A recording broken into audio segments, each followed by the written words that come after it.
અંકલેશ્વરના પિરામણ નાકાથી વાલિયા ચોકડીને જોડતા પિરામણ માર્ગ ઉપર અનોખા બેનર લગાવી વિરોધ નોંધાવવામાં આવતા ઘટના ટોક ઓફ ધી ટાઉન છે।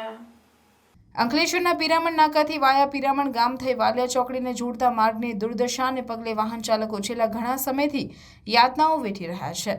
આ માર્ગના સમારકામ માટે માર્ગ અને મકાન વિભાગમાં અનેકવાર રજૂઆતો કરવામાં આવી છે। અનેકવાર રજૂઆત કરવા છતાં આરસુ તંત્ર દ્વારા હાલ સુધી કોઈપણ જાતના પગલાં નહીં લેતા વાહન ચાલકો સહિત રાહદારીઓ ઉડતી ધૂળને કારણે હેરાન પરેશાન બન્યા છે।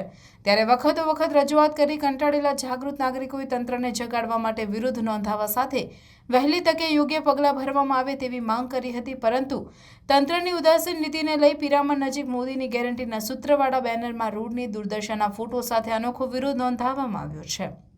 આ અગાઉ પણ માર્ગ બાબતે પિરામણ ગ્રામ પંચાયતે રોડ તેમની હદમાં ન આવતો હોવાના બેનર લગાવ્યા હતા। હાલ તો આ અનોખું બેનર કોણ લગાવી ગયું તેનાથી સૌ કોઈ અજાણ છે।